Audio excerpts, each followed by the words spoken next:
And in the fighting on the evening of the 19th, as the account from the regiment goes, the enemy retreated in such disorder that the 79th Pennsylvania Regiment, which is of Starkweather's brigade, with its lieutenant colonel, fell into the hands of the 2nd Tennessee skirmishers while wandering around in the darkness. Colonel Robinson of the 2nd Tennessee received the lieutenant colonel's sword, and he wore it in the engagement of the 20th. The plate of the sword belt was very large and heavy, and in the progress of the fight on the 20th at the breastworks, it was struck with a bullet with such force that the colonel was unhorsed but sustained no serious injury.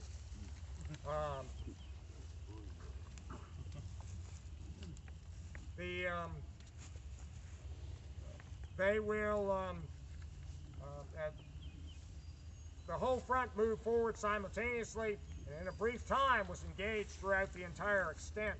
The musketry was so heavy and continuous that for a while the roar of the artillery was indistinguishable.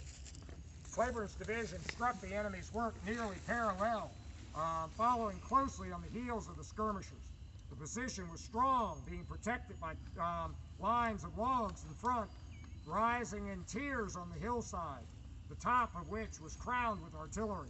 A lower ridge or mere swell of the surface of the ground ran parallel 75 or 80 yards in front.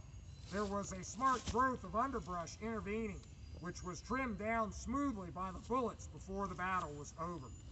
As Polk's brigade reached this plateau, or rise, a terrible burst of artillery and musketry greeted its appearance. The hissing of missiles was more noticeable than the explosion of the guns, and sounded like the clashing of a multitude of sword blades in the air overhead. Not a shot of the first volley struck the line, all flying high. Colonel Robinson gave the order to charge, which was only partially heard, and the yell which we were wont to join battle was feeble and roused little animation.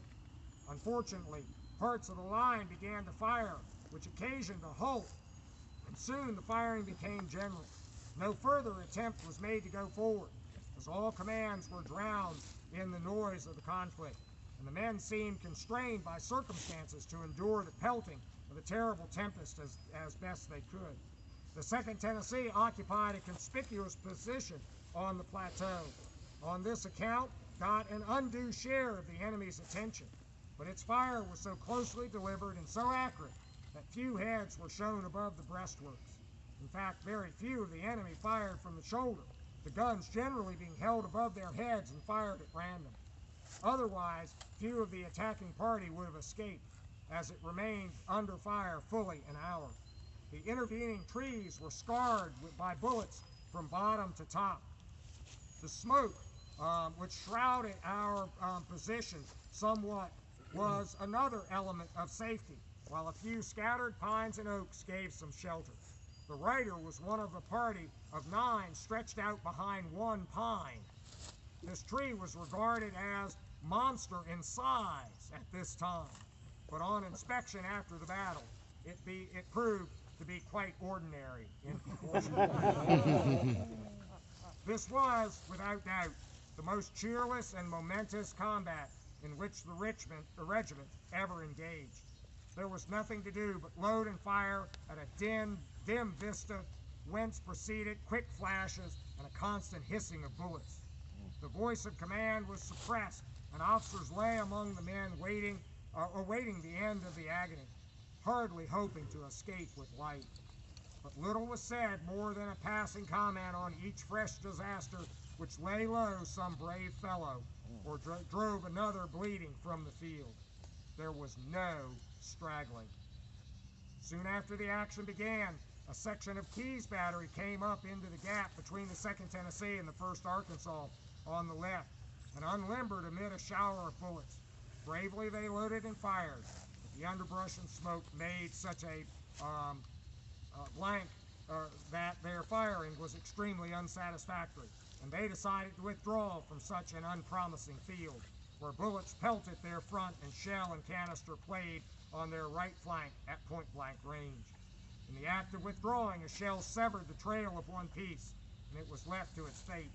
The 1st Arkansas acted more wisely than its fellows, and had gone into action on the left of the 2nd Tennessee, but finding itself unable to advance after the first dash on the enemy's works, it retired a few paces to the shelter of the ridge and fought from this point. The battle had been waged fully 3/4 of an hour, and the 2nd, 35th, 48th Tennessee regiments still held their places 75 yards from the enemy's line. The fighting on their side had dwindled to a solemn farce. Over 1/2 of their numbers were killed or disabled, and still the dreary conflict dragged on. No one said retreat. Ammunition gave out. The boxes of the dead and wounded were searched, and a new supply obtained with this. The struggle was kept up. Gradually the enemy's fire slackened and ceased. Our own was nothing more than a mere skirmish line. Had we silenced the enemy, or what did it mean? Someone looking through the smoke reported men coming over the breastworks, and at this the Confederates sprang to their feet, and by a hasty retreat put an end to the melancholy contest. However, Companies I and K were determined not to abandon Key's gun as a trophy to the enemy. Headed by Lieutenant House of Company I, they quickly unslung the gun rope and carried it off the field at double quick. Along the line at this point. What we're going to do is we're going to go on south along the crest of this low rise. So we'll walk through the front of the 1st Arkansas, and then the left battalion of the brigade, the 3rd and 5th Confederate, and at approximately the point where we exit the brigade line, I'll note that that left flank, and we can. Then we'll make our observation about the gap that has been shifted down the line.